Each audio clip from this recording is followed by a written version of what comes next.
Hello, welcome. I'm here, Elizibar. This is Vampirella Dejah Thoris, number 3. My cover's got a crink in it, man.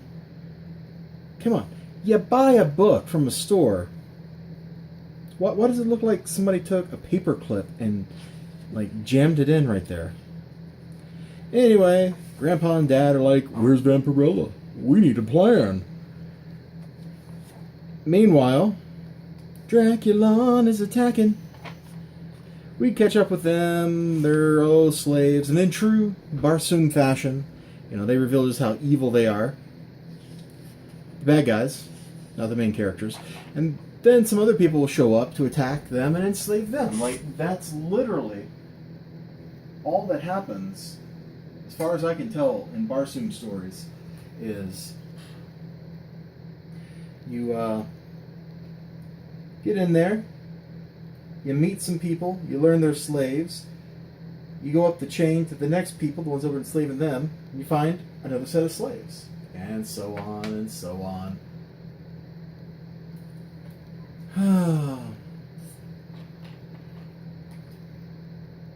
Yep. So I'm going to take a drink of this while you just look at this. This is a pretty cool page. In fact, there's plenty of fighting. And it's absolutely the best part of the book. So in the chaos, Dejah Thoris gets a sword, frees herself, shanks this dude who's the leader of those guys. More fighting. She frees Vampirella. Vampirella gets loose. Oh my gosh, I cannot... There we go. Cannot flip the page. Vampirella gets loose, rips a bunch of people apart with her hands. They're like, "Oh my god." And then she's like, "I'm going to break your neck." And Dejah Thoris is like, "Maybe we should ask him some questions." He's like, "Please don't kill us." And we learn that the priests are pretenders to be whatever and stuff. I'm just going to crush that plastic bottle. Yeah, I feel so strong.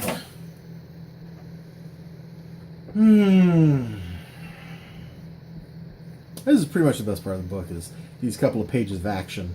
Because you see these bad people. They're bad. And they're great. And then they meet the goddess Is. And where's the page I'm thinking? Oh yeah, and we get this 2-page spread. Kieran Gillen, whatever. Where's what I'm thinking of? God, I'm going to end up showing the whole book off because I can't find what I'm looking for. It was in a weird anatomy thing.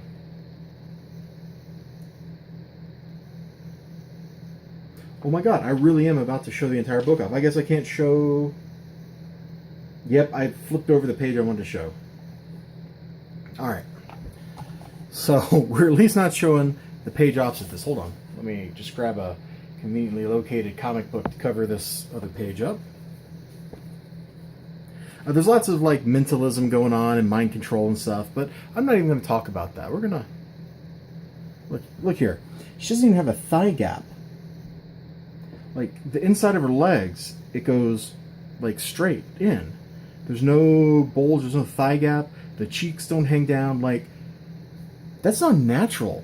It's she's got a triangle, straight up. She's in Dragon Ball Z when Tien is battling Cell, and he's all "Yeah!"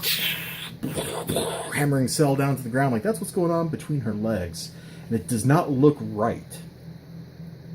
It does not look right at all to me. You might not be able to see it because it's relatively small, but trust me, it's there. Oh, wait. Hold on, we can abuse technology a little bit. We can zoom. Oh, yeah. Do you see what I'm talking about? And it's a shame. A lot of this book is really pretty. The book is really pretty. I wish everything else about the book was as pretty, or as good as the general prettiness of it. With that little bit of anatomy, it's killing me. Not literally, figuratively. Okay, sorry for the wobble cam. I think this is probably better than issue 1 and 2. Either, both.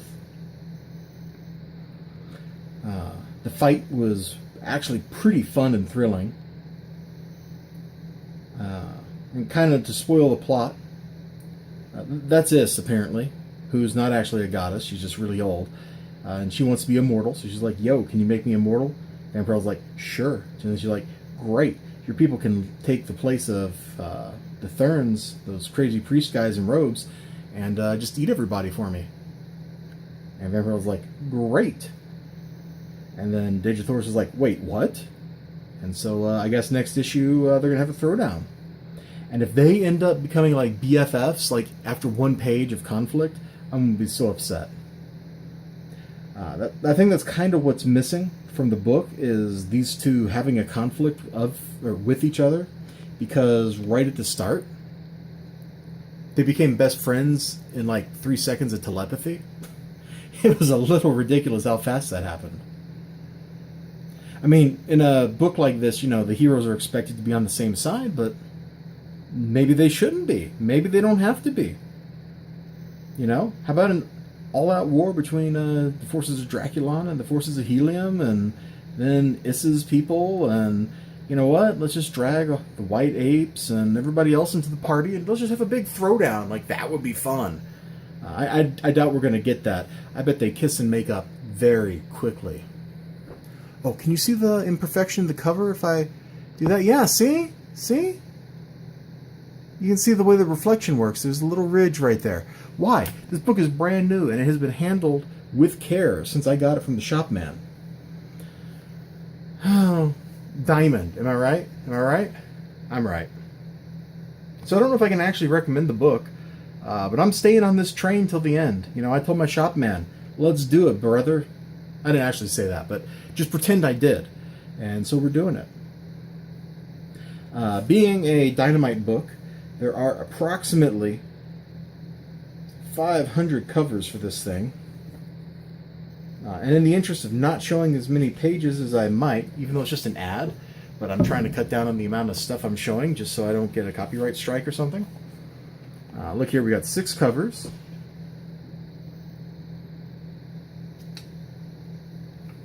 I really like that cover B where she's standing in that pool of blood and Dejah Thoris's face is in the background. That's pretty cool.